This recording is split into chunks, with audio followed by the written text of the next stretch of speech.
Hi, I'm Liz Thompson.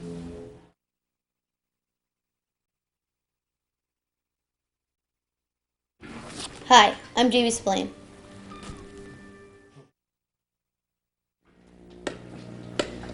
Hi, I'm Rebecca Atkins. Keep it switched to GPS 19.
Hi, my name is Katie Cody, and today we are visiting a history expo in Groton.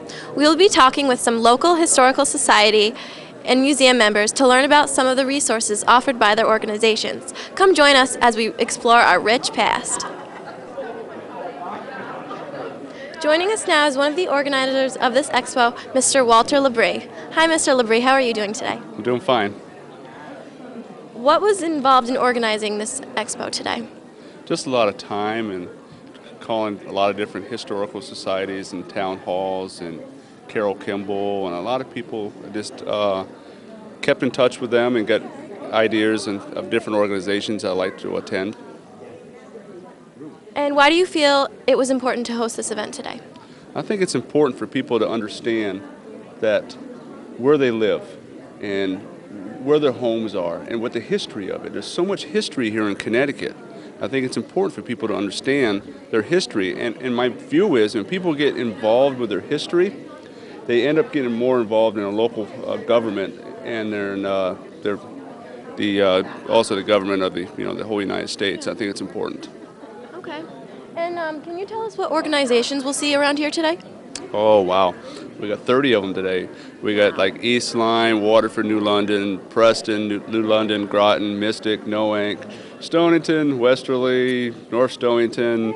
We have a Fife and Band Corps, and then one of the other rooms we have New London Landmarks. Oh, it's just so much to list. And how did you find all of them? Well, a lot of searching online and talking to a few people. And towards the end, word of mouth got out, and people started emailing me to see if they can be into the expo. What interesting historical artifacts might we see around here today? Oh, you're going to see a lot of pictures. You're going to see a lot of, for instance, we have the Mohegan tribe here. You're going to see a lot of the dress of the way they dress. The lady here, her name is Debbie. She actually has her wedding dress that she got married in at the tribe. It's an all white leather outfit. It's really pretty.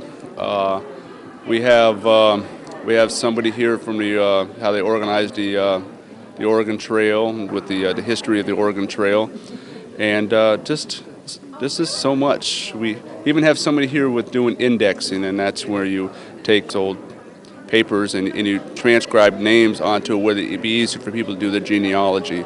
That's why we got the Family History Center open up, so people want to see about their family tree and trace that back also. How did you become interested in history? Well, I didn't do very good in school. That's what you're thinking, but I think it's so interesting to go to these old buildings and old houses and such. I love to go into them and see what they are and see how they were built and see what's actually holding together, because we're pretty well surprised at how some of the old houses were built. Big rocks were holding the house up, or old tree stumps as part of the foundation. It's pretty interesting. I like old history. Well, thank you for hosting this History Expo today. It looks like you have a great turnout. Thank you.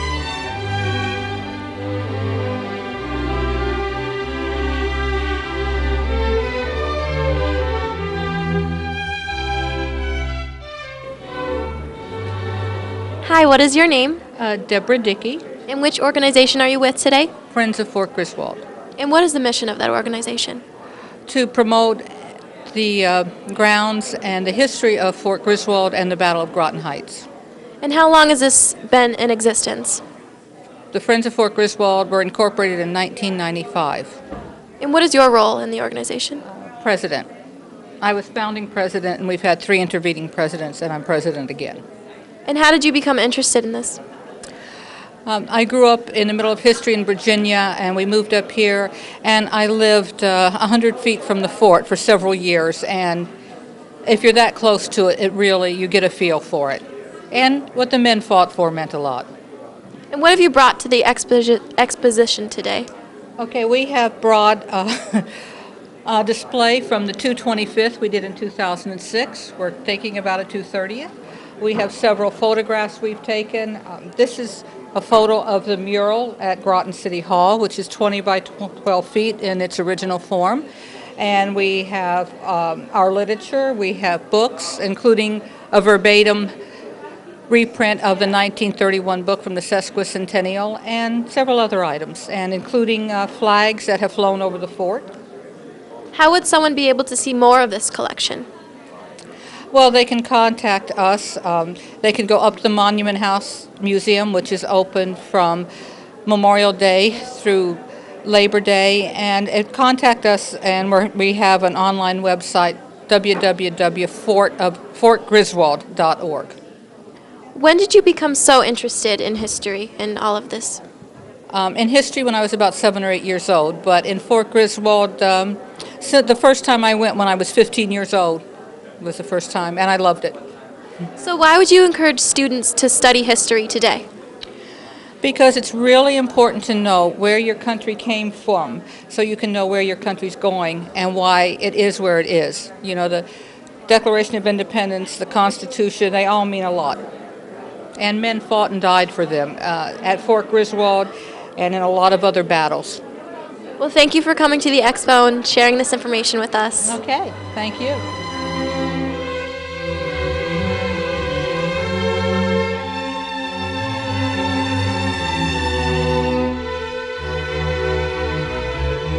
Yes. Okay. All right. Hi, what is your name? Fred Burdick. Yes. And what is the organization you're representing today? Well, I'm here with the Avery Memorial Association in Groton, and I'm also here for the on the side thing with the Stanton Davis Homestead in Stonington that I'm trying to get moving as a museum. You know. Well, what is the mission of your organization? Well, the Avery Memorial Association is it's a family organization. We have the James Avery was the original founder of Groton, Connecticut, and his home site burnt down in 1894 over in Groton there, and they have the monument for the Averys. The Ebenezer Avery House on the grounds of Fort Trumbull.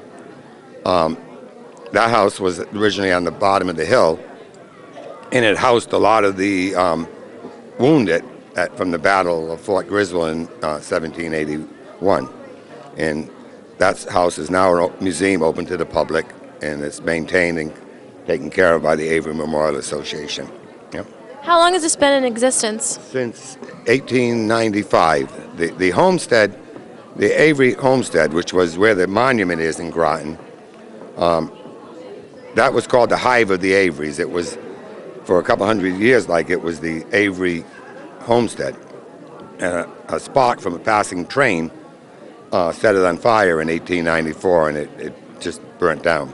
So in 1895, they formed the Avery Memorial Association and then built that large monument, and they've been in existence ever since. They have an annual reunion every year, and the Averys come from all over, and they, it's quite nice, What is your role in the organization? I'm a board member. I'm on the board of directors and board of trustees, whatever you want to call it. And also I take care of the cemetery. That's one of my hobbies, so to speak. And I burnt I go and there's the Avery Morgan Cemetery, which is a cemetery that started in the 1600s, It's over in the Pequannock Bridge section of back by the Smith Lake Cemetery. And all of the original Averys and Morgans who originally settled Groton are buried there. So what I've done is I've made a book on the cemetery and with all the epitaphs and a bio sketch, and also a CD which is available, which opens up like a book, three-dimensional photo album, and it has photos of all the gravestones, the epitaphs, and a little short bio sketch on each person. So these here, I do this as a hobby, and I'm trying to do all the colonial gravestone yards of Stonington. Those I do and just give away just give them away. But the Avery Morgan in Groton and the Wiggity Court Cemetery in Stonington, I'm the preservationist for both of these. So there we sell these, and all the money goes to the preservation of these graveyards. How is someone able to join this organization? There's an application here.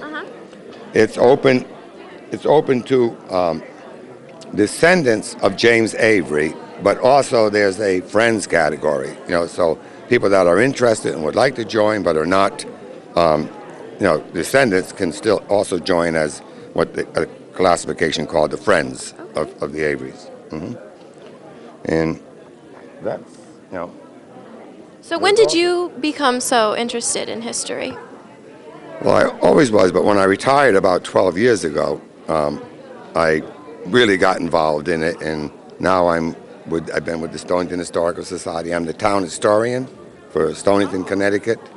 I've been on the Dennison Board of Directors of Stonington Historical Society. I'm president. I won't go on and on, but probably a good dozen historical and genealogical societies. I'm on the board of directors and on 3 cemeteries.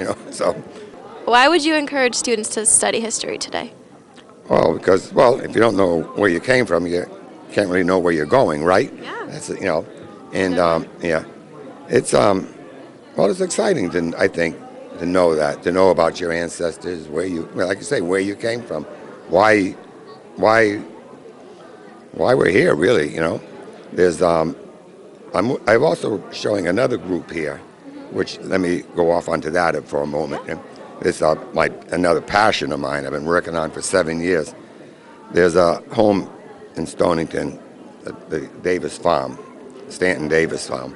It was built by one of my ancestors in 1670. And we've put together an organization, not-for-profit, and we're trying to save this home build it as an educational museum, and the house is very unique in the fact that it was built in 1670 by Thomas Stanton, who was the Indian interpreter for the colonial colonies of New England. And everything is still there in the house. I mean, tens of thousands of artifacts going from 1700 on, And you talk about students. We have 4 interns, students from UConn, Avery Point branch, that have been volunteering for a year now, and they come over once or twice a week and are cataloging all the artifacts. They're putting it all into the museum software, Past Perfect. We've recently had some professors and students from Connecticut College coming over and helping also. So this is what we'll go on there. Our goal there is to make this into a early 1700s working farm, but an educational center, something that is open for research and, not just an old house that you walk through once and why come back, So that's what I do. That's what I do. Well, thank you very much, and thank you for joining us at this expo today. Okay. You're welcome. Thank you.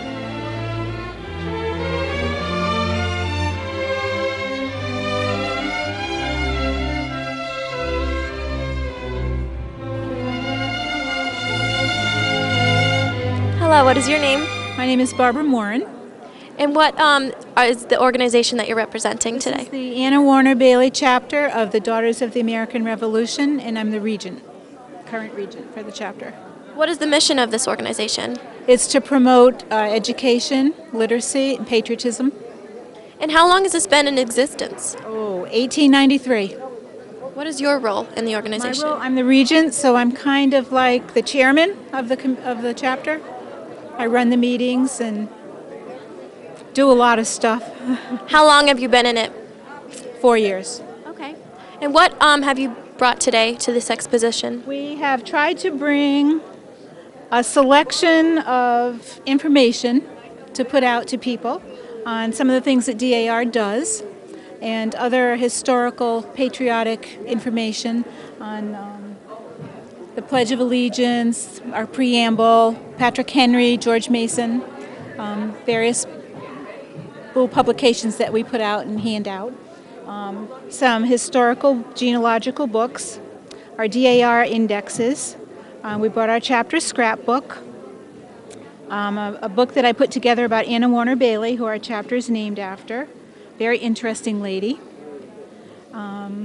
Just some general information about the DAR, the museum, the library, Constitution Hall in Washington, and then some items that we have for sale that from the gift shop that we had at the museum.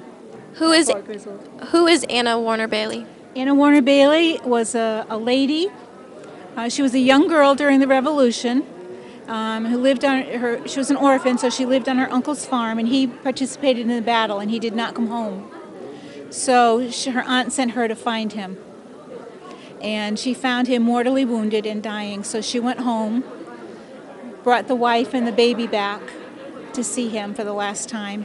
And then later, that's not why she became famous. She became famous in the War of 1812 when they thought the fort was going to be attacked again by the British, and some soldiers went down Thames Street and they needed wadding for the cannon. And they went in and talked to her, and she ran out in the street and took her petticoats off, and they ripped it up and used it for wadding for the cannon. And the fort never did get attacked that time. Oh, wow. But that's why she became noted, and Very interesting. so we named our chapter after her. Okay.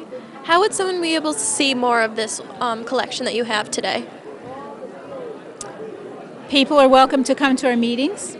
We meet in the Monument House at Fort Griswold, which is a museum, and we're very honored and privileged to meet there because it's kind of nice to be surrounded by all that history. Our chapter, the organizing region, owned that building, and then at some point in time we turned it over to the state, and it's now part of the state property. And when did you become so interested in history? I had a little notebook that my grandmother had written in and had family names written down going back to my great-great-grandfather. So it was after I retired from teaching school and started rereading this notebook and decided to start getting birth, marriage, and death certificates, and I didn't have time when I was working to do this, so it's a great retirement project. I love it. Why would you encourage students today to study history? It's a wonderful guide to our past and leads to our future. I definitely agree. Thank you for coming to this expo today. Thank you. This is wonderful.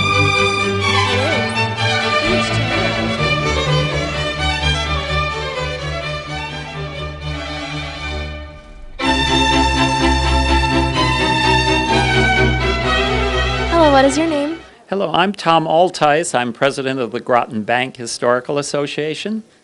And what is the mission of that association? Well, our mission is to promote the history of Groton Bank and what happened here through 3.5 centuries, and also to encourage people to restore homes and maintain the neighborhood village character that this part of the city of Groton still retains.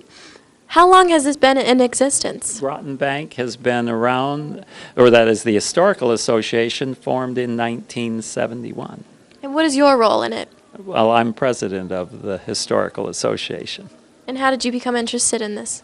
Well, I became interested when I bought a house in the area back 40 years ago, and then also learned that there were connections with the family in Fort Griswold, and I started studying local history, and it stemmed from there. And what have you brought to the exposition today? Well, I brought a number of things that kind of depict the major chapters in Groton Bank history. And of course, Groton Bank was involved, first of all, in shipbuilding from colonial times when the largest ships in colonial America were built here, to steel freighters and submarines today. Groton Bank, of course, was involved in the Revolutionary War. As you know, we have on our site Fort Griswold, which was the site of the only major Revolutionary War battle in the state of Connecticut. And it's interesting that today that local chapter of national defense, if you will, has evolved to a bigger chapter of national defense that has combined shipbuilding into submarines as a major force in national defense. Another important chapter that is often not recognized is that a third of the most famous sea captains in New London County actually lived in Groton Bank. They sailed out of New London, they sailed out of New Bedford, but their houses can still be found on Groton Bank today. Wow. And we have other things, political connections. A congressman from the early 1800s lived here and very much upset his party in I think it was 1824 when the election was thrown in the House of Representatives to resolve it because the Electoral College was deadlocked. And he voted for his friend John Quincy Adams instead of the party candidate. So you know what that did. So how would someone be able to see more of this collection that you have here today? Well, one of the good ways to see it right at home would be to go on your computer and look at our website, which is www.grotonbankha.com. HA standing for Historical Association. So why would you encourage students to study history today? Well, history offers us a number of important lessons that we should keep in mind as we go forward with our lives, with our careers, and of course what happens in our towns and states and country today. To ignore history is to rediscover the wheel. What do you have on display? Well, I've just tried to display a number of things that depict the kind of history that is in Groton Bank today. For example, I mentioned our involvement in the Revolutionary War, and we have a number of houses that are still in existence today that were occupied by defenders of Fort Griswold. This one, the Ebenezer Avery House, is a house which was used as a hospital, and Ebenezer Avery himself was one of the wounded. It is on the grounds of Fort Griswold today. This is the Captain Rufus Avery House. He was the first man to sight the British fleet on September 6, 1781. Where are they? Pardon? This house is on Thames Street. That house is on the grounds of Fort Griswold today. And there are houses of other defenders in the neighborhood as well. Another big endeavor was whaling. And whaling captain Ebenezer Rattler Morgan lived in this house beginning in 1850 until sometime after his most successful whaling voyage, in which he went out to sea in the early 1860s, came back in 15 months and sold his cargo for over $100,000. Now that was real money in 1860. And he became more prosperous, and he died a millionaire on Groton Bank in 1890. Wow. Another famous whaling captain who broke his record was Captain William H. Allen, who lived on Thames Street. Captain Morgan's house is on Broad Street today. And then he later moved to a bigger house with, having made this fortune. Other things, of course, that relate to that. Captain Morgan, of course, has been written up in terms of his voyages. This is Life on a Whaler. It's a book published by the New London County Historical Society. They are here today. And another very famous whaling captain, if I may, is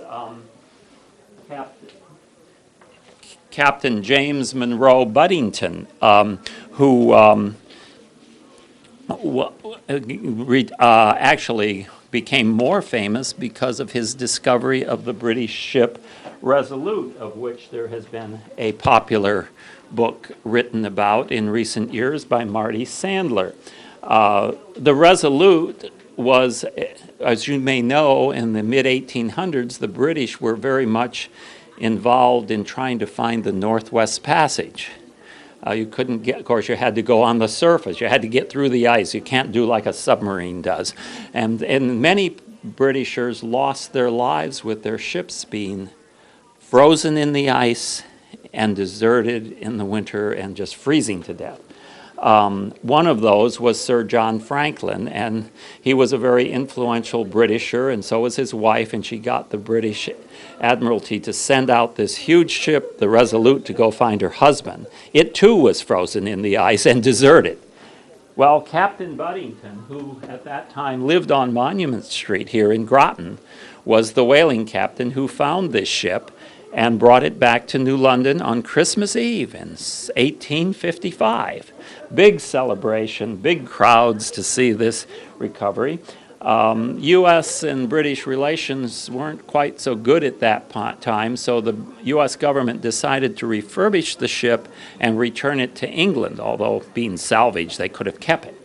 And they did. And when it was decommissioned in a couple decades later, Queen Victoria had a very ornate desk made from the timbers of that ship, and that desk is currently the president's desk in the Oval Office of the White House, which relates back to the ship that Captain Buddington of Groton Bank brought back to New London. It was then built into a desk, and the desk was originally given to President Hayes. So that's the kind of flavor of history that we have from shipbuilding, revolution, whaling, and more modern times. Groton Bank was a very successful business area. It was the main center of transportation for Groton because back in those days there was no bridge across the Thames River for auto traffic until 1920. And the first railroad bridge was 1889, and so it was a struggle getting across this river. Well, thank you again very much. Well, thank you. Pleasure.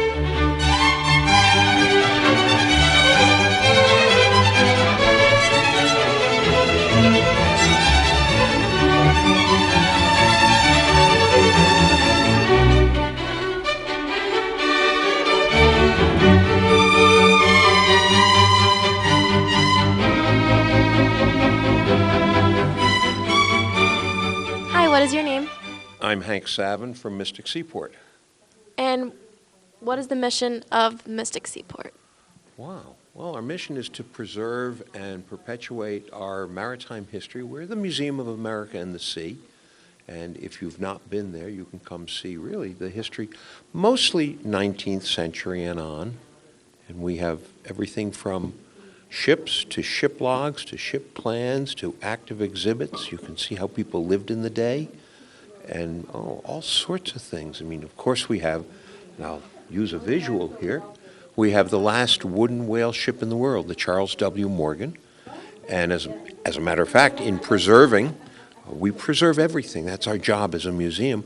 We presently have her out of the water. Most unique thing, you can come and see this ship up on the land. You can walk right alongside underneath her. You can still get aboard and see what it was like on board and see how it was constructed, because we have pieces of it open as we do rebuilding. Any wooden ship needs rebuilding. And we do classes. I mean, really, it's what do you want to know about? We have a big education department. I'm actually from the education department. We will do classes at the seaport. We have school groups come over. We do classes in the school. We'll do outreach. We'll come right to them. We bring a whole van load of artifacts. We'll do a complete study in the school. We can do it in one class period. We can come in and do a part of a day, as we do with a number of schools in the region. We have an outreach program that, frankly, we go to every level of school, whether it's second grade or middle school or high school, or they come to us And we have programs where they can come and actually not only stay at the seaport, but live on the Joseph Conrad, which is a square rigger built in 1882, and experience all of the seaport and learn what it was like to be alive in those days and to be part of a whaling crew. So that's part of what we do. How long has the Mystic Seaport been in existence? We were founded in 1929 on the site of the Greenman Brothers shipyard, which goes back to the middle 1800s, a little before 1850. And since 1929, we've grown to cover 17 acres of actual museum space, and then we have more space across the road with all of our collections, our research center, and our archives and so on. We're in a huge mill building, the old Rossi Mill, where with special arrangements you can visit. If you're looking for ship plans, we have thousands of them. If you're looking for logs from ships from all over, but money from this area, you can learn about them there. We have been doing this, as I say, since 29, and we're going to be doing it for a long time yet. What is your role at the seaport? I fulfill a couple of roles. I am a museum educator. If you were to come with a class, I would be one of the teachers that takes you on a themed visit to the seaport.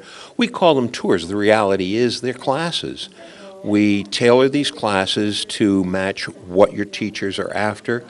They meet the standards that are out there nowadays so that we tailor it to the standards your schools and your school system needs. We'll take students so they learn about life in a community, in a seaport town. They learn about life at sea, the commerce of the time and what it was like, how people worked, how people got along. We also go into the school and can do the very same thing. So that's my role as an educator, to do those kinds of things. I work with students literally from second grade through high school. I had a group of fifth graders day before yesterday who were learning about being members. Actually, they were part of our Ship to Shore program. They were living at the seaport for 3 days. Oh, wow. Yeah, and so we were taking them around, and my particular assignment was to teach these young people what it was like to be a crew member on a whaling ship. So they got to visit the whale ship and see where they slept and how crowded it was and how spacious the captain's quarters were. Although it was still, rough job, we threw the harpoon. We didn't get anything. There are no whales in the river, but we all threw the harpoons. They had an idea of all the different skills, and they learned about the responsibilities of the crew, what it was like, what they ate. Did they eat good food, bad food, any food, and so on. What life was like on board. What did they do with their spare time? Because they were gone 2 to 4 years. They had a tremendous amount of spare time. Now, when they worked, how hard did they have to work? And what was the work like? So this is what we do all the time. Excuse me. Why did you decide you wanted to work at the seaport? Oh, wow. Well, let's see. I started going to the seaport when I was 6. My night light at home was New London Light flashing in my bedroom window. I tried moving away from the water once. I went 35 miles, lived there for almost 2 years and couldn't do it any longer, and had to come back to the shore. I love history. Why did I decide I wanted to work at the seaport? I think that answers it. And I think most of the people who are there because I think you would call us an employer of choice. We're there because we want to be there. We enjoy the history. I would sometimes use, maybe not publicly, the word we adore the history. It's so special. And to get to share it with the visitors, whether they be schools or the general public visiting, not as classes, either way. And you learn, incidentally, we learn from those who come. We learn from the students. They ask questions that are just mind-blowing, then open your eyes. And to see them with their aha moment when they understand what it was like to be there. And that's what we can give them, is the experience of having been there. So why would you encourage students to study history? Oh, history's where we come from. History's the story of what we were and where we're going. When you look back at what we were and what we did and how we did it, and now we're doing it a different way. We've changed. I shouldn't say a different way. We've changed. Well, what brought the change about? And what was the result of the change? And when you learn your history and you learn your roots, you're more connected to your future, and you really, truly are. Well, thank you so much for coming to the Expo and sharing this information with us. Well, thank you for having us. We really were pleased to come here. This is sort of an exciting thing to do. It is very exciting. Thank you.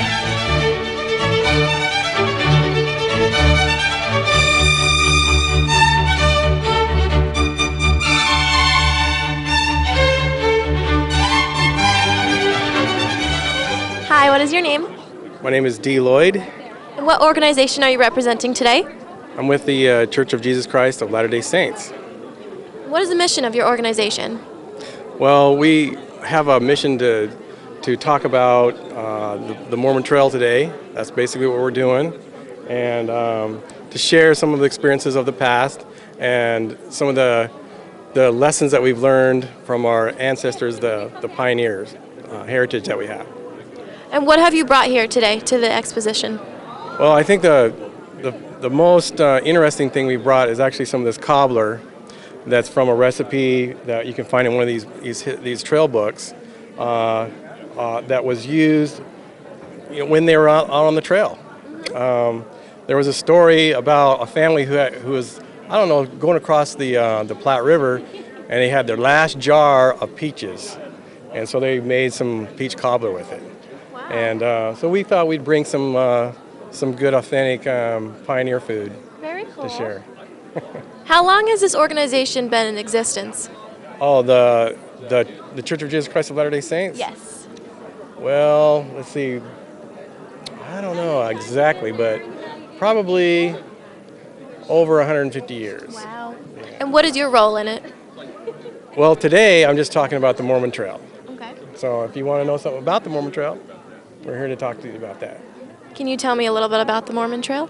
Well, the Mormon Trail, it started when the Saints were driven out of Nauvoo, Illinois, back in 1846. And in 1846, it was in February, so they had to go across the Mississippi River, and it was frozen. Got across the Mississippi River, and then they had to go 130 odd miles across Iowa to a place which they called winter quarters, and that was about 300 miles. And it was like one big mud puddle. That's how one of the pioneers described it. From there, they went to Salt Lake City, all the way across the plains.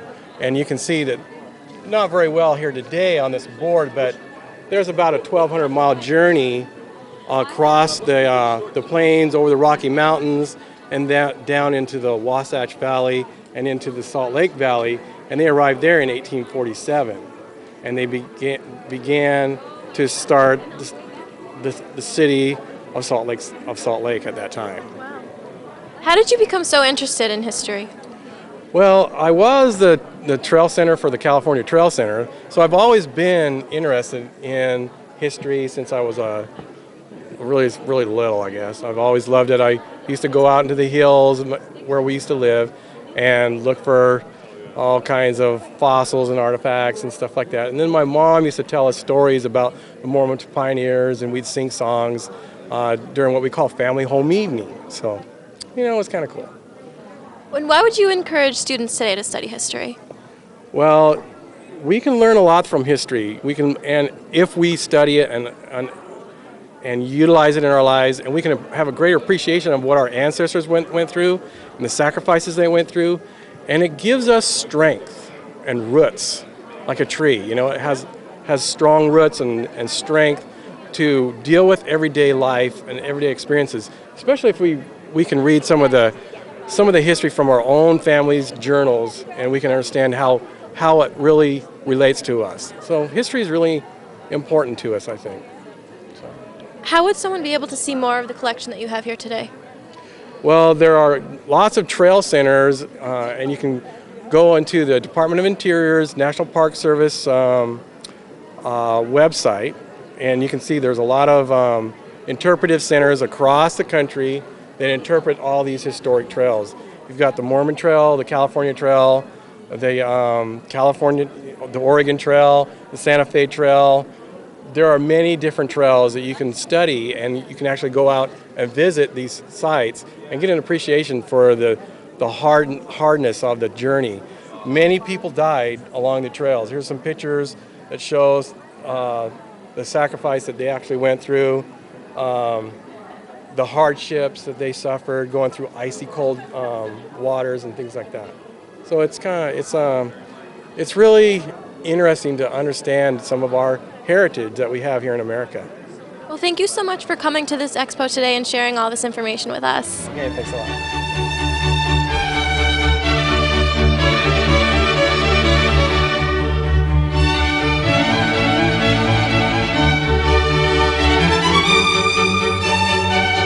Hi, what is your name?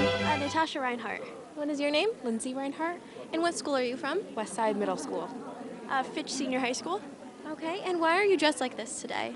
We're representing the Nutmeg Junior Ancient Volunteer Fife and Drum Corps, based out of Groton, Connecticut, And how long have you been in this organization? for about 5 years. What interested you to do this? I've always wanted to play the drums. Okay. Are you in the band in No. middle school? Okay. And what do you do in this organization? We travel all around the eastern seaboard, and we play in different parades, and we do musters, which are ancient get-togethers with a bunch of different fife and drum corps. Do you think you're going to stay in this for a while? I'll probably stay in it until I'm 18, which is the age, and then I might go on to an adult fife and drum corps. Okay. What is your favorite part about being in this organization, would you say?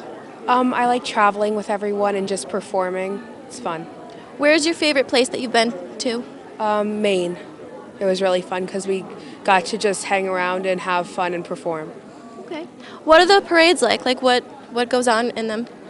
Usually we'll march about, we really don't know how long, but we just march and we're usually playing the entire time, and then there's usually a reviewing stand where they decide whether, if we're doing well or not, and we're judged. Okay. What brought you here today? We're here today to try to recruit people and try to join so they can come and join us. Okay. And how would someone join this organization? Well, they can either contact our director, Terry Lamb, or we practice at the municipal building every Monday night from 6:15 to 8:30, and during the summer we practice at the Groton Elks Club outside for the same times. Okay. Well, thank you for letting me interview you both today.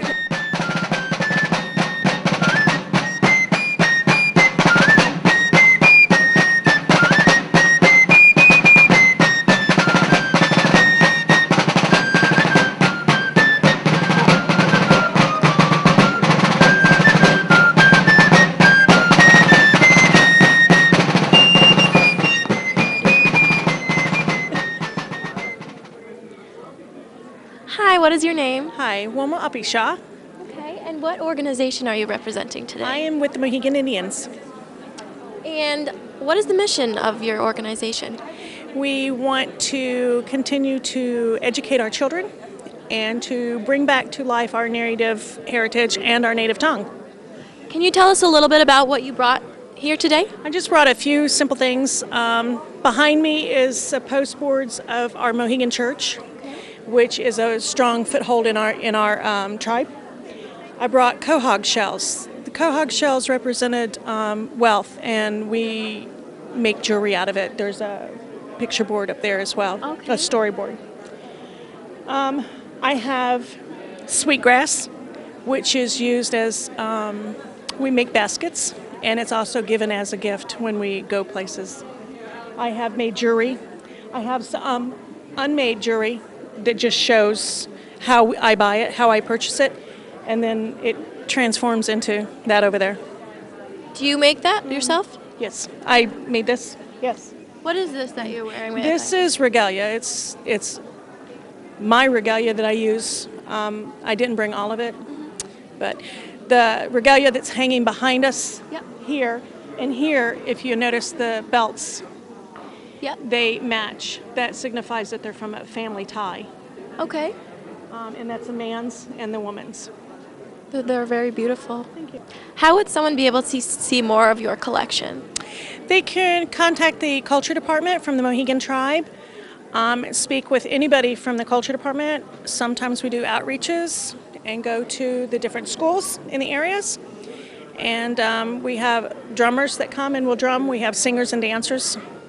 And we also have storytellers. And what is your role in the organization? My role is I'm me. You're about you? I do not work for the tribe. I am LDS, and when it was brought forth, I volunteered my time. So I'm a volunteer. And how long have you been volunteering in this? All my life. I'm 53 this year, so. How long has this organization been in existence? Our tribe received its recognition 12 years ago. Oh, okay, wow. Why would you encourage students to study history? Because it enlightens them on where they're living at and things from the past and yet things for the future. So. Well, thank you so much for letting me interview you and coming to this expo today. Thanks. Have a good day. You too.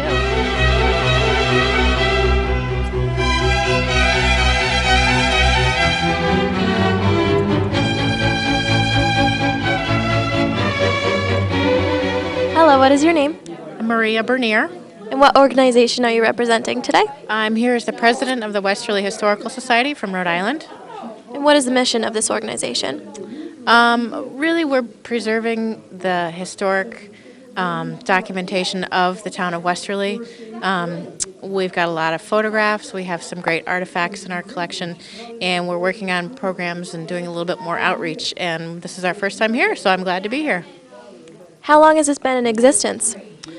I think since 1913, so we're coming up in a few years on our 100th anniversary. Oh, wow. So yeah, we've got to do a little bit of planning for that one.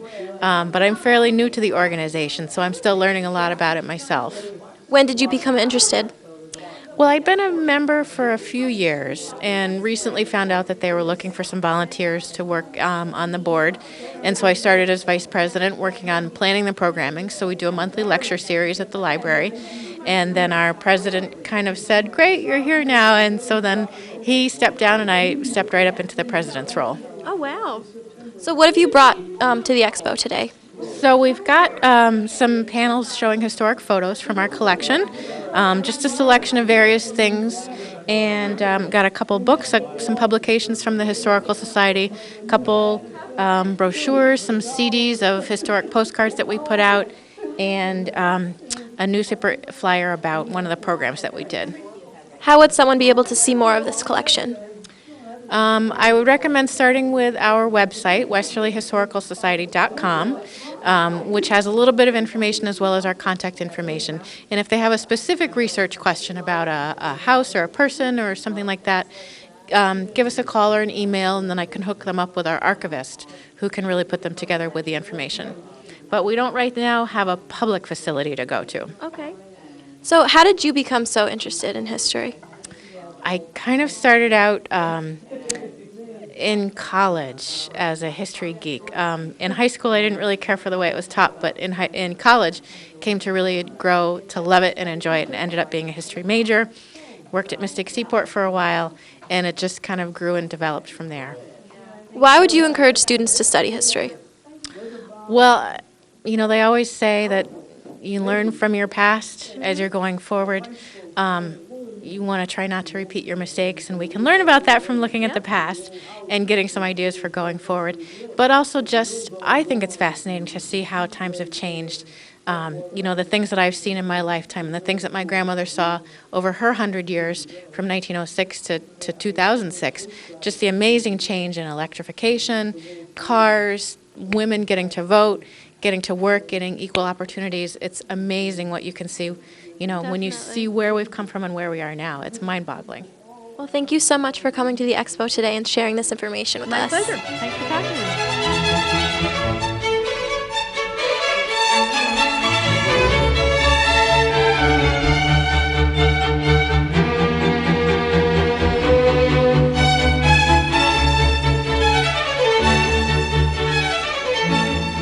Good morning. How are you doing? Good morning. What is your name? I'm Pat Schaefer with the New London County Historical Society. What is the mission of your organization? Well, the mission of our organization, as we have up there, is to inspire residents and visitors to appreciate the past and draw upon southeastern Connecticut's rich heritage as a key to understanding the present and planning for the future. Very interesting. And what have you brought to show us today? Well, I brought several things. One of them, of course, is the photo that we were looking at here. Another is some photos of some of the things that we do at the Shaw Mansion, which is our headquarters in New London. And I also brought some of the books that we sell and some of the other things that we sell and some of the pamphlets that we hand out. How would someone be able to see more of your collection? They could go to the Shaw Mansion in New London. We have quite an extensive collection of both artifacts and documents, including newspapers, diaries, account books, letters, and books, regular books as well. And we have many things, what I call stuff, that would be artifacts like swords. We have John Mason's sword. We have Revolutionary War things. We have a 13-star flag, which you can see in the photo there of the exhibit on the Revolutionary War. Wow, that's very interesting. And how did you become so interested in history? I've been interested in history for a long time, but in the summer of 1992, I was teaching English to some Spanish exchange students, and we went to the Hempstead House, and one of the guides there kind of pulled me aside and said, "Have you ever heard of the Hempstead Diary?" And I said, "No, I've never heard of it." So she told me a little bit about it and about Joshua Hempstead, who lived in New London in the 1700s and kept this diary, which we have a new edition of for sale over there. So I became interested in the diary and did a lot of research on that, and I have been writing articles for the New London County Historical Society newsletter for about 10 years, and eventually I did a subject index of the diary, and that's our most recently published book, is articles and maps and the subject index to the diary and a glossary. It's called A Useful Friend, a companion to the Joshua Hempstead Diary, 1711 to 1758. Oh, wow. So what made you decide to get into this as a profession? Well, technically it isn't a profession because I'm a volunteer there. But so just your interest. The interest in the Hempstead Diary mostly was what pulled me in, and then spending so much time there. In any historical organization, if you spend a lot of time at it, they're most interested in having you help. And what would you say is, why would you encourage our students to study history? I think history gives you a very good perspective on the present. You can look at things that happened in the past and say, oh gee, that's an awful lot like some situation that's today, and maybe what happens in the past will give you some ideas of things to do about situations today. Okay, thank you very much for letting me interview you today. You're quite welcome.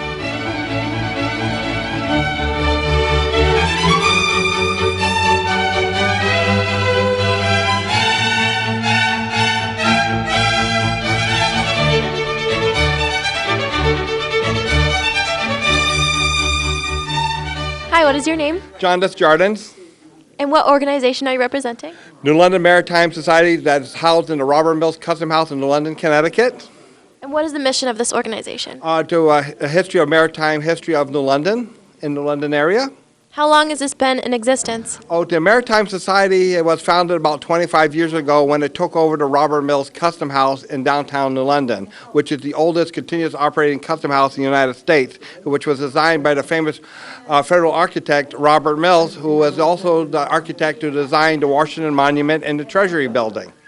And what is your role in this organization? Okay, I am the treasurer of the organization. I was elected treasurer last year in November, and I am in charge of keeping the organization running by managing all the money. And what have you brought to the expo today? We brought, you call it handout. You call it for children's projects that we have at, you call it custom house. This is children's projects for grades through kindergarten to third grade, our tugboat tales. And this is a little project which a child can work with their father and mother with at the custom house on building a little tugboat and a little replica of Little Toot the tugboat. How would someone be able to see more of this collection? You call it, the Maritime Society is open during the winter 3 days a week, Thursday, Friday, and Saturdays from 1 to 5. And then starting in spring, we'll be opening every day of the week from 1 to 5, except for Mondays, and Mondays we're closed. Also, you can give us a call at our museum, and you call it, we can arrange special like for a special you call tour of the museum. Our museum is free. We do not charge any donation. We do not charge any admission, but we work on donation. So after you take a tour of our museum, everything else, we like to see if you can give a donation of any type of money that helps run the museum. How did you become so interested in history? Well, I liked history all my life. Well, I started when I was young. I liked just reading about the old stories and all that, and I just got interested into it. Why would you encourage students to study it? Well, there's a lot of interesting stories, and also you learn what your forefathers did in the past, and you see a lot of stuff they did a long time ago is quite interesting. I remember when I was a small child, I used to ask my father about what he did when he was a child, and there was quite a few interesting stories about when he lived during the Depression, during World War II, when he was in the service himself, and how he grew up around town. Well, thank you so much for coming you're to the very Expo. welcome.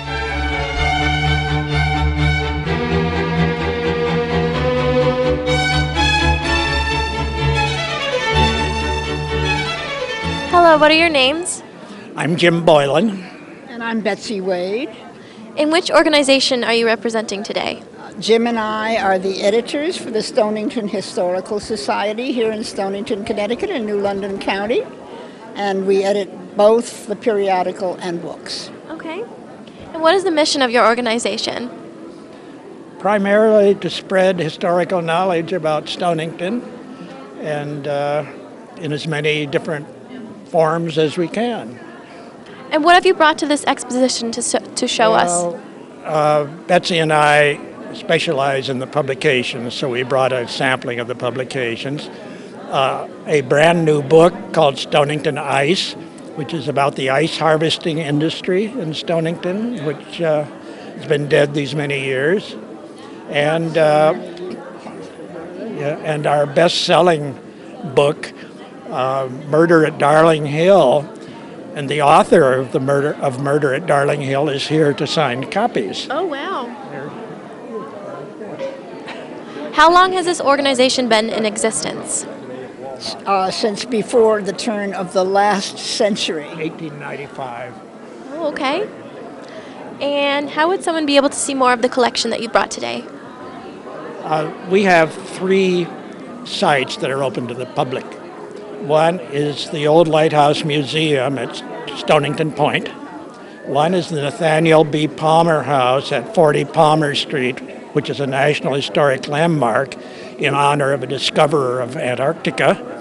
And next door to the Palmer House, there's our library, which I think is unusual among local historical societies. It's a full facility, lots of records, archives, and all of that for research. Many of the Stonington Town archives are housed in our library, so people who come to find out the history of their house will come to the Woolworth Library and look back and see who owned it, and when they owned it, and how much they paid for it. When did you become interested in this organization? Oh my goodness, I think I was born being interested in history, but I guess I would have to say at about 1970 when Jim and I bought a house in Stonington. And Jim has been the president of the society, and we've both been the editors for, a long time. Yeah. Why would you encourage students to study history today? Well, several reasons. One, and I think the primary reason, is that what you learn in history, particularly national and state history, gives you a lot of information about how you become an active and good citizen of this country. If you know its background, you can act more intelligently. Locally, it's simply just fascinating to know your immediate surroundings and what has happened there. For example, in Stonington, we make a great fuss about the Battle of Stonington, when the British fleet came and attacked us in 1814. And we're working toward the bicentennial of that. But but I think also we have a second layer here, and that is, for instance, the ice business in Stonington, where they sawed freshwater ice out of the ponds and stored it and sold it all summer long.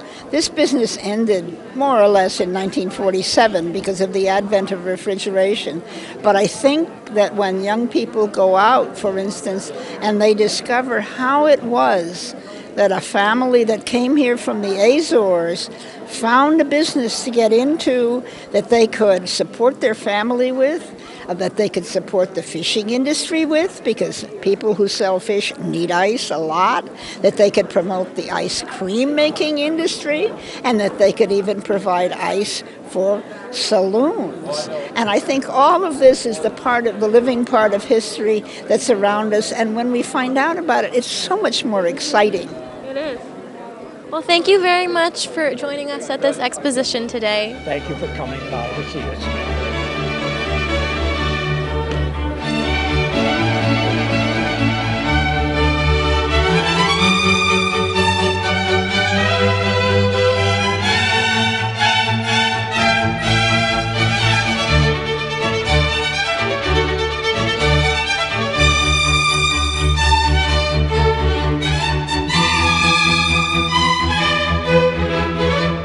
Hi, what is your name? My name is Joyce Delora. And what organization are you representing today? The Friends of Fort Trumbull State Park. And what is the mission of that? We support the Fort Trumbull State Park in many ways. Supplies, we have bought park benches. Anything they have a need, we supply all the flags that run over the fort, and any needs they have. I'm just thinking of they are redoing the rooms inside the fort for Civil War soldiers, and we're supplying the lumber and the supplies to make them into a barracks again. How long has this organization been in existence? I believe it's from 2002. Okay. Or it may be 2003. And what role do you have in this? I am the gift shop coordinator. The park is open from May 30th until Columbus Day every year.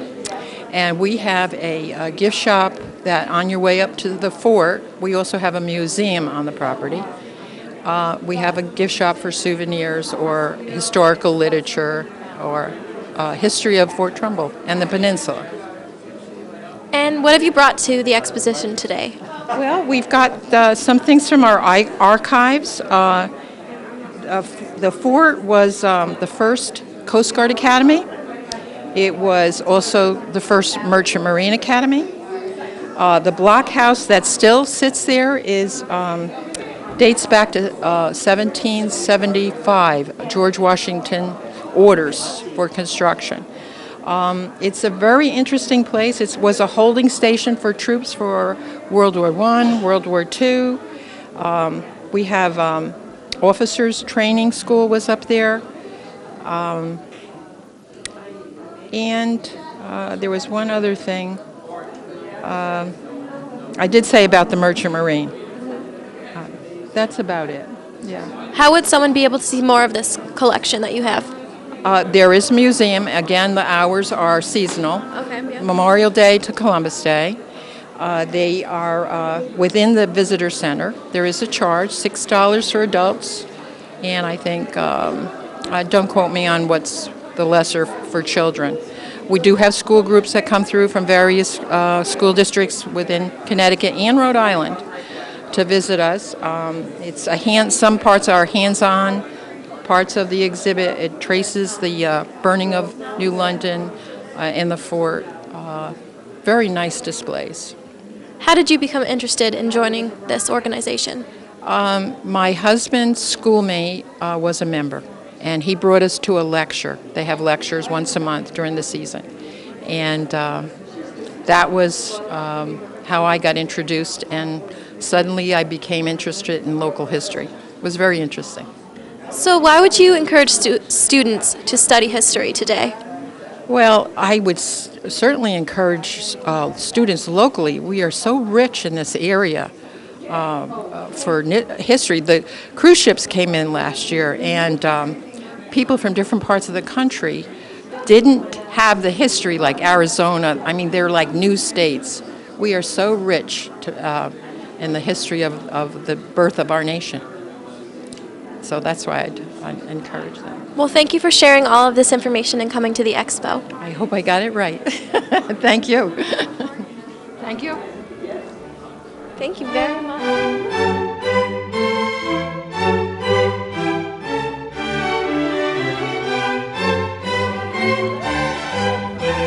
Hi, what is your name? My name is Cindy Steele. And which organization are you with today? Well, I'm with the Church of Jesus Christ of Latter-day Saints working on their Family Search Indexing program. And what is the mission of this organization? The Family Search Indexing is an opportunity to take documents that have been microfished or have been on microfiche for years and to bring them into availability electronically. We transcribe the microfiche from the indexing website that's here, and we put it into an electronic readable version, and that program is done. The indexing itself is done by 2 people per record. We do things like censuses, marriage records. There's all sorts of documents that we index. They're done by 2 different people. Those 2 people, their input is sent to an arbitrator who then compares them for accuracy. Any differences between the 2 documents, the arbitrator makes a decision as to if one is correct or whether neither one are correct and needs to be sent back to be re-indexed. What is your role in this organization? My role is I'm just a member that anybody in our church, and I'm not sure probably anywhere could do this, it's indexing that's available to you can do it on your own time, in your own home, at your own leisure, and it's an opportunity to make records available to everybody who likes to do genealogy and find out family history of their ancestors. These documents become available. The more we can do, the more is available to people to help them with their search. And how long has this been in existence? This program itself, I want to say, has been available probably for the last about 3 years.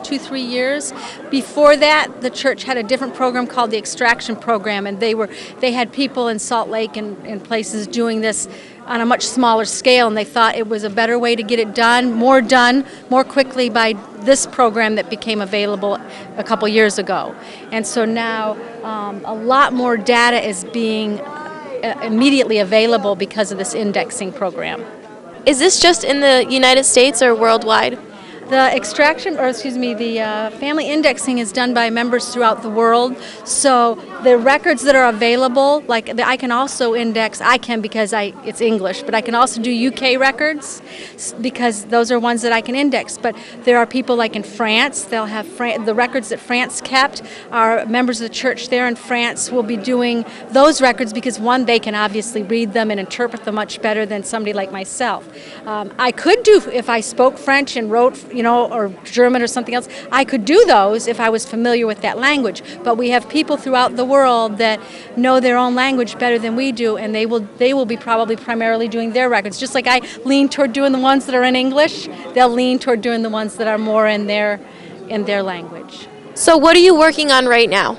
Right now I'm working on the 1915 Rhode Island census, which has been up for a little while, and you can download them until they either tell you that we've done them all for now, we got to quit, but there's several options. I can't because I'm not online. I'm working offline because we don't have the internet accessibility here, but you can go in and choose what you want to work on. They'll tell you what they're currently working, and they list a whole bunch of the options, and you can then download the ones you'd like to work on. There's the New Jersey 1920 census is another one that I play around in because at least I know it'll be in English and relatively, I thought, easy. Of course, all this right now, this is Rhode Island, and there's an awful lot of Turkey and Italy on here, so I'm still working on very carefully reading those names because, again, you got to type what you see, not always what you think. So, when did you become so interested in history?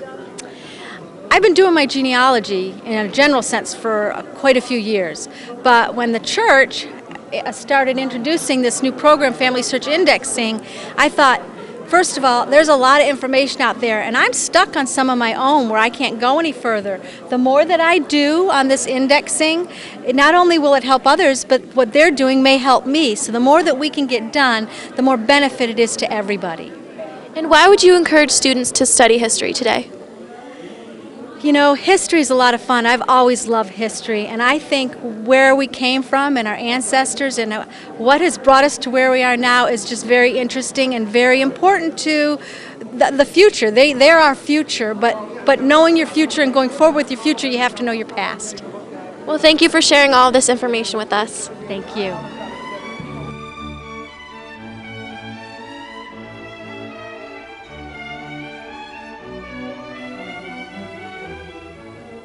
Hi, what is your name? My name is Kathleen Barrett. And which organization are you representing today? I represent New London Landmarks, downtown New London. And what is the mission of that organization? The mission of our organization is to preserve landscapes and streetscapes and buildings of the downtown and New London area. How long has this been in existence? Oh, we started back in the 60s in preservation of Union Station, downtown New London, and combined with another organization and created New London Landmarks, and we've been thriving ever since. And what is your role in this? I'm actually vice president of the organization. I've been with them for slightly over 6 years, and I work on fundraising, I work on membership, I work on just about education committee. I have several roles that I play with wonderful board members that support our organization and wonderful members that volunteer for what is truly a volunteer organization. And what have you brought to show us today? I have here, which has been really popular, I was wondering if I was going to run out, 3 brochures that highlight the historic nature of our city and the diversity of what we're trying to preserve. We have 2 major streets in downtown New London, State Street and Bank Street. We have a booklet for each that highlights, it's kind of a self-guided walking tour, highlighting the buildings and the history, the story behind the buildings, the people that are important to what created our city. And then I have this very wonderful brochure, it's of my neighborhood, that highlights our diversity and our architecture, our history. And it's wonderful because you can just kind of complement the plaques that go throughout the neighborhood with this booklet to find more information about. Very interesting. Go ahead. And there's certainly membership information, so if you'd like to become a member, when we finish up, we'll certainly provide you with a brochure about that. And we also have a newsletter. We put out 3 newsletters each year talking about what we do and current events and our latest projects. How did you become so interested in history? I think I really became most interested in getting involved in volunteering in history when I moved to New London in the early 90s. Just because it's such a wonderful city and has so much to offer. And being an educator, I thought it was really important to get involved in teaching people about the history in order to preserve it. And I was also renovating a home at the time, and it was a great resource for getting information on how to do that properly. So why would you say you would encourage students to study history? Oh, because it's the basis for our future. I mean, really understanding where we're coming from is so important to figure out where we want to go, and I think young people especially. So we have a fundraiser coming up this summer, and families are welcome to come downtown New London and take part in discovering our history on State Street and Bank Street, and see for themselves about our history. Great. Well, thank you for coming to the Expo and sharing this information with us.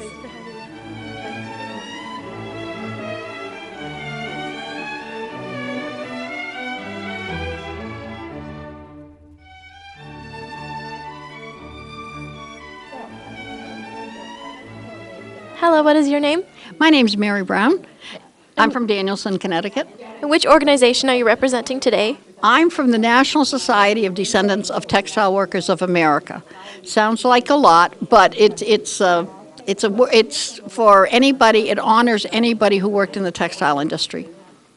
And how long has this been in existence? We are a new organization. We started in 2007, and it took us almost a year to get our government papers so that we're tax exempt. And so actually, we're only in existence for about 2 years. What is the mission of this organization? Everybody who ever worked in a mill wanted a better life for their children. So our mission is to provide scholarships. And that's our first objective. And then if there's money left after the scholarships are awarded, we will make donations to museums that keep the Industrial Revolution alive. And what role do you have in this? I'm the president and founder. Okay. And what did you bring to show us today to the expo? Well, I brought you some brochures. I brought you a sample of our honor roll of ancestors for those that have been enrolled, and we are starting a website. It's being built at this time and not by me, but it will have on the website an honor roll of all the people that are registered as working in the textile industry. How would someone be able to see more of this collection? Probably if they, well, right now if they go to the Willimantic Textile Museum, that's our national headquarters. And because we're so young and because the website isn't done, I can't send them to that. But however, they can get in touch with me personally. Mary Brown, 218 Green Hollow Road in Danielson, Connecticut. Thank you. And how did you become interested in this? Well, I was the executive director of the Windham Textile Mills, and I found out there was a great gap in our history. And a lot of young people today, my own grandchildren included, think that the worst job in the world is working at McDonald's or Kentucky Fried Chicken, when actually, if they really thought about it, the worst job in the world was probably working in one of those factories. And once they came and saw the mill and they heard the machines rumbling, they really, their eyes opened wide. And I think that's what we have to do. We have to let more people know what happened in the past to make our lives as good as they are now. When did you become so interested in history? I think I was about 4 years old. I just loved history all my life. I really wanted to be an archaeologist, but in those days that was out of the realm of my dreams. I have always just loved history. So why would you encourage students to study history? Oh, because there's so many wonderful things that happen that explain why we are what we are today and why our culture is here and everything else, and it gives you hope for the future. Well, thank you so much for coming to the expo today. Well, thank you for doing this. This is a wonderful job that you are doing too. Thank you.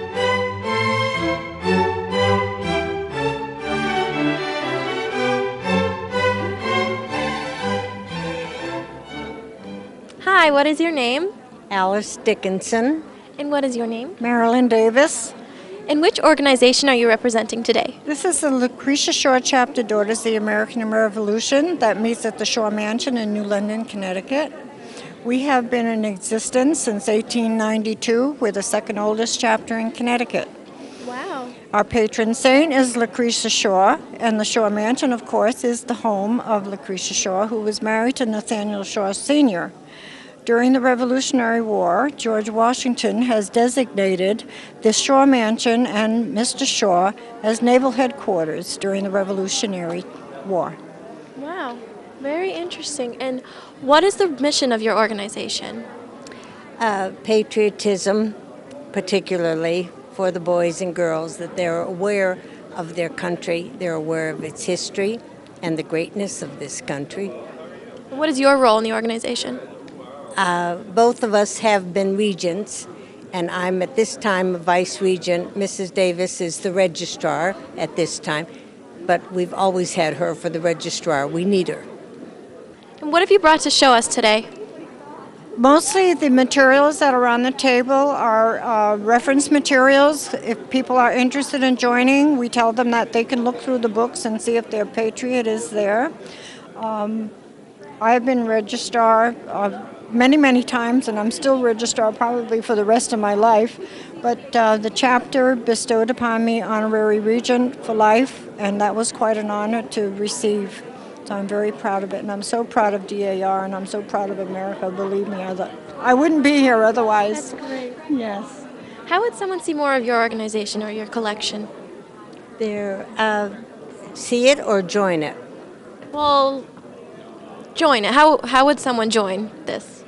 By coming to one of the meetings or one of the seminars that we hold, or even contacting a DAR member, and there is no charge to find out if you are eligible, and the registrar is very learned, and she would help you to find out if you do have a patriot. How often are your meetings held? Once a month, not including this summer, at the Shaw Mansion, as a matter of fact. We met this morning. Okay. How did you become so interested in history? Actually, I didn't have any interest in history, especially in school, because it was so pat dry. And I always say the comment, Columbus sailed the ocean blue in 1600, 1400, whatever it was. I think it's 14, yeah. And that was all the facts that you got. And it's kind of like you're sitting there and saying, yes. But no, my husband was the one that really got me started in the interest of history. And between the both of us, we have written 3 short histories of the town of Waterford because there was no early history written. And our books are in the Connecticut State Library in various genealogy associations. But history is so important. And it's not just joining DAR because you're Revolutionary War family member for it. It's where it takes you. It's a long journey when you start searching genealogy. And I did want to mention that a lot of the women that joined, their mothers were members and also the grandmothers were members, so they want to follow suit and join the DAR. Wow. What does this symbolize that you're wearing on your jacket? These are patriots, my family, that fought in the Revolutionary War. Oh, wow. Okay, that's very interesting. It's kind of nice. Well, thank you for letting me interview you both today. Thank you for joining us at the Expo. Thank you. Thank you for asking.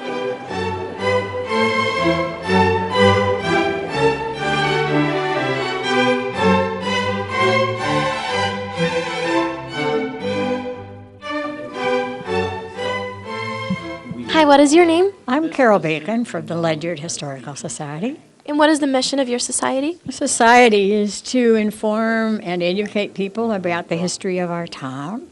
And it's a famous town because it has so many historical houses left and so much history.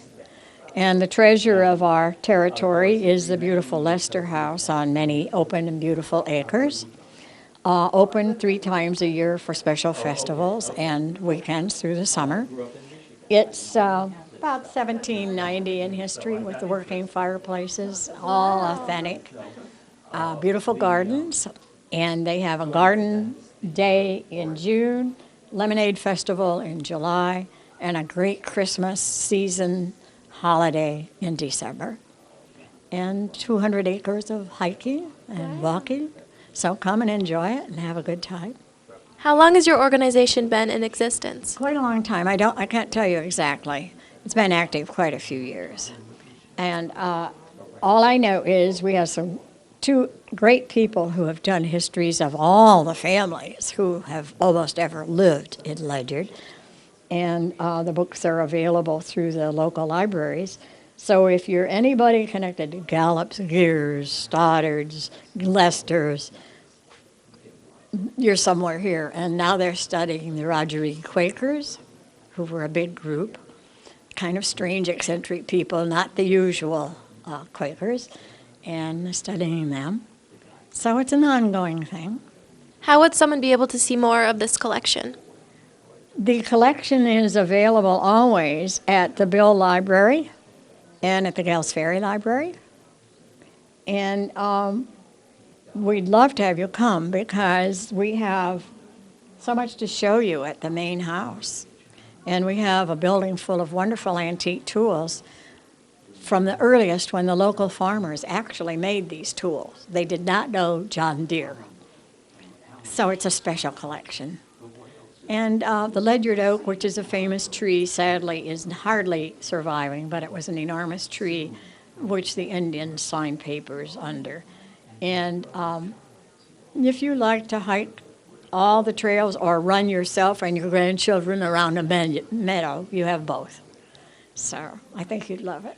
What is your role in this organization? Right now I'm documenting hundreds of photos and slides from the earliest pictures that are available from the town. And it's very tedious. And although I do think digitalizing is fabulous, we're still going to keep the collection intact. So it'll always be a treasure, no matter how far digital life goes on for them. Why would you encourage students today to study history?